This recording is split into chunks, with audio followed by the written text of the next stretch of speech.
कहते हैं कि जंगें सिर्फ बंदूकों से नहीं जीती जाती। बाज़ औक़ात खामोश फैसले, सब्र, हिकमत और सही वक्त पर ली गई चालाक चाल दुश्मन के बड़े से बड़े मंसूबे को खाक में मिला देती हैं।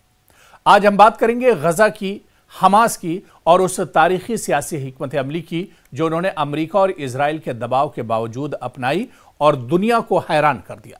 यह वो कहानी है जो न सिर्फ फिलिस्तीनियों के लिए बल्कि दुनिया भर के मजलूमों के लिए एक नई उम्मीद बनकर उभरी है। चंद दिन पहले ही अमेरिका के सदर डोनाल्ड ट्रंप और इजराइल के वज़ीर आज़म बिन्यामिन नेतन्याहू ने एक ऐसा मंसूबा पेश किया जिसमें फिलिस्तीन के मुस्तकबिल का फैसला यकतरफा अंदाज में किया गया। इस ऐलान के बाद दुनिया भर के मुसलमानों और खासतौर से इंसानी हमदर्दी रखने वालों में शदीद गुस्सा पैदा हुआ। यूं महसूस हुआ जैसे फिलिस्तीन की आज़ादी की जंग खत्म हो चुकी हो। नेतन्याहू ने बाकायदा जश्न मनाया, ट्रंप ने धमकियां दी और खासतौर पर हमास को डराया धमकाया गया। लेकिन असल कहानी तब शुरू हुई जब सब कुछ मायूस कुन लग रहा था। तब कतर, तुर्की और मिस्र ने खामोशी से काम शुरू किया। कतर में खुफिया मुज़ाकरात हुए। दूसरी तरफ हमास के रहनुमा भी मज़ाहमती ग्रुपों के साथ बैठे और एक नई राह निकालने के लिए। सवाल था कि हम इस सियासी मुहासरे से कैसे निकलें। क्या हम सिर्फ बंदूक से जवाब दें या कुछ नया करें? हमास ने न मंसूबा मुकम्मल तौर पर रद्द किया और ना ही मुकम्मल तौर पर कबूल किया, बल्कि एक ऐसी दरमियानी राह निकाली गई जिसे इजराइल और अमेरिका की चाल खुद उनके खिलाफ पलट गई। खासतौर पर इजरायली कैदियों की रिहाई का फैसला एक गेम चेंजर साबित हुआ। दुनिया को दिखाया गया कि हम दहशतगर्द नहीं, हम अमन चाहते हैं। मसला हम नहीं, मसला इजराइल है। तुर्की के वज़ीर खारजा हाकान फिदान, इस्लामी स्कॉलर और कतर के अमीर और दीगर अहम शख्सियात ने अमरीकी मुशीर विटकॉफ और सदर ट्रंप से बाकायदा बातचीत की और एक ऐसा मसवदा तैयार किया गया, एक ऐसा मंसूबा तैयार किया गया जो ट्रंप की सियासी अना को भी खुश करे और हमास की इज्जत और खुद मुख्तारी को भी महफूज रखे। ट्रंप ने कैदियों की रिहाई को अपनी कामयाबी करार दिया और हमास की तजवीज कबूल कर ली। दुनिया हैरान रह गई। जिन्हें दहशतगर्द कहा जा रहा था वो अब अमन के सफीर बनकर सामने आ रहे थे। ट्रंप ने अपने सोशल मीडिया पर ऐलान किया कि हमास अमन चाहती है, कैदी रिहा होंगे, इजराइल बमबारी बंद करे। यह बात इजरायली सियासत में एक तरह से जलजला साबित हुई। नेतन्याहू परेशान और मायूस हुए। अमरीकी सहीयूनी लॉबी जिसे AIPAC और बिल एक्मेन जैसे सरमायाकार गुस्से में आ गए। ट्रंप ने तो यहां तक कहा कि तुम हमेशा मायूस कुन क्यों रहते हो नेतन्याहू, यह एक बड़ी कामयाबी है। यह कोई मुकम्मल जीत या मुकम्मल हार नहीं है बल्कि मज़ाहमत का एक नया मोड़ है। हमास ने खुद को सिर्फ मज़ाहमती ग्रुप नहीं बल्कि जिम्मेदार फरीक के तौर पर इस पूरे मामले में पेश किया। फिलिस्तीनी काज को आलमी सतह पर नई अखलाकी ताकत मिली। अरब ममालिक की कुछ हद तक यकजहती भी इस पूरे मामले में सामने आई और सबसे बढ़कर गजा को सांस लेने का मौका मिला। अब भी मिस्र में जारी बातचीत में हमास के मुतालबात बिल्कुल वाज़ेह हैं। हमास का कहना है कि मुस्तकिल जंगबंदी होनी चाहिए, इजरायली फौज का इनखला होना चाहिए और इमदाद की आज़ाद फराहमी होनी चाहिए। घरों से बेदखल लोगों की वापसी हो, गजा की तामीर नौ हो और कैदियों का मुनसिफाना तबादला किया जाए। दरअसल यह वाकया सिर्फ एक सियासी चाल नहीं बल्कि यह सबक है। अगर इरादा सच्चा हो और हिकमत के साथ कदम उठाया जाए तो छोटी कौमें भी बड़ी ताकतों को मजबूर कर सकती हैं। जिस तरह से इजराइल और फिलिस्तीन नहीं बल्कि सिर्फ गजा में हमास एक तरह से इजराइल के सामने था, जहां पर एक तरफ सुपर पावर और उस सुपर पावर के साथ भी अमेरिका जैसी बड़ी ताकत या यूरोप की कई बड़ी ताकतें उसके साथ खड़ी थी और उनके सामने हमास का एक बहुत छोटा सा ग्रुप था।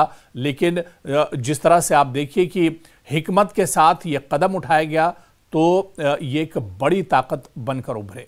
फिलिस्तीन आज सिर्फ एक खित्ता नहीं, आज़ादी की अलामत बन चुका है। वो बच्चे जो मलबे में हंसते हैं वो हमें याद दिलाते हैं कि चिराग बुझता नहीं जब तक उम्मीद जिंदा हो और जो दिल से न हारे वो कभी शिकस्त नहीं खाता।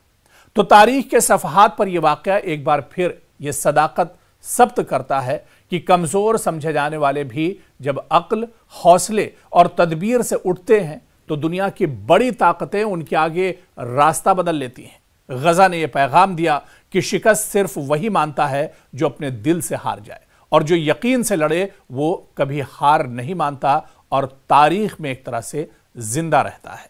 और ऐसा ही कुछ गजा के अंदर भी देखने को मिला है, और ऐसा ही कुछ एक तरह से गजा की इस लड़ाई में भी हुआ है, जहां पर आप देखिए कि डोनाल्ड ट्रंप का यह मुआहिदा पूरे 2 साल 7 अक्टूबर 2023 को ये पूरी जंग छिड़ी थी, और उसके बाद अक्टूबर के महीने में साल 2025 अक्टूबर के महीने में, यानी ठीक 2 साल के बाद ये जंग एक तरह से रुकी। लेकिन इस जंग के पीछे जो बड़ी जीत हुई है दरअसल वो हमास की हुई है, वो फिलिस्तीनियों की हुई है, वो उन मासूमों की हुई है जिनका कत्ल किया गया और जिनका खून बेदरीग तरीके से गजा में बहाया गया।